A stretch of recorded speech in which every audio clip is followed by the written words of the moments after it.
Hello and namaste, welcome back to my new mini vlog. तपाईहरु सबैजना सन्चै हुनुहुन्छ होला, म पनि सन्चै छु। आज चाहिँ हामी यता खेतबारीमा छौं। अनि गाइज आज चाहिँ हामी के काम गर्छौं भनेर तपाईहरुलाई थाहा भइ नै सकेको होला। आज चाहिँ हाम्रो खेतबारीको मात्रै काम हुनेवाला छ। अनि गाइज हामी चाहिँ बिहानै 5 बजे उठेर खेतबारीमा आइसकेका छौं भने यहाँ अहिले हामीले खेतमा धानको बियार पनि ओखलिसकेका छौं।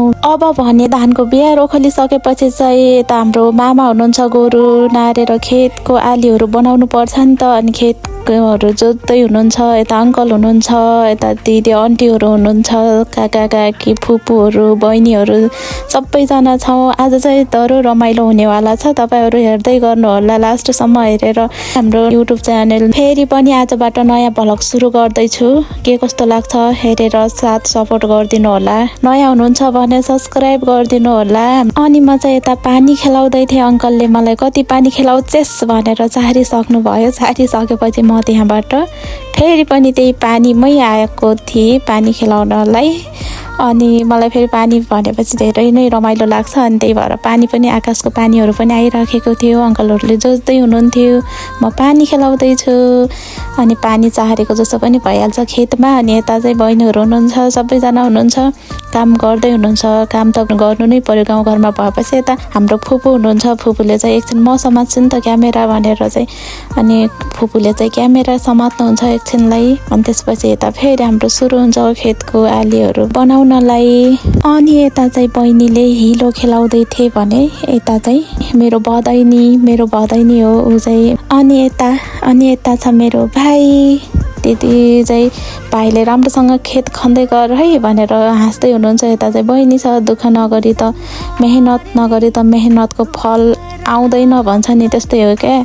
गाउँघरमा सबैजनाले दुःख सुख जे जस्तो भए पनि सबैजना मिलिजुली छरछिमेकमा बसिसकेपछि अब बोलाएपछि त खेतको कामहरू होस् या घरको कामहरू होस् गर्नै पर्यो। अनि यो फुपूको काम हो। धानको बियार ओखलिसकेर रेडी पारिसकेका छौँ भने यता चाहिँ अझै खेत बनाउनै बाँकी छ। यता चाहिँ अङ्कलहरू खेत बनाउँदै हुनुहुन्छ, अझै सकेको छैन। एउटा गरा रेडी हुँदैछ भर्खर भनेपछि अझै बनाउनलाई बाँकी नै छ।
अब तपाईहरुले यहाँसम्म त भिडियो हेरि नै सक्नुभयो होला गाइज। अब चाहिँ हामी धान लगाउन रेडी भइसक्यो। धान पनि लगाएर आधामा भइसक्यो। धान लगाएर पनि अब सकिने बेला भइसक्यो। अब चाहिँ हामी तल्लो गरामा जान्छौँ। अनि तल्लो गरामा पनि लगाएर हामी पाइसक्छौँ। फेरि सुरु गर्छौँ हामी धान लगाउन। त्यसपछि हामी यो गरालाई पनि सकेर हामी चाहिँ अब बिदा लिन्छौँ। ल त गाइज, आजको भिडियो यहीसम्म थियो र धेरै नै रमाइलो भएको छ। आजको हाम्रो मिनी भ्लग हेरेर धेरै माया गरिदिनु होला। By by.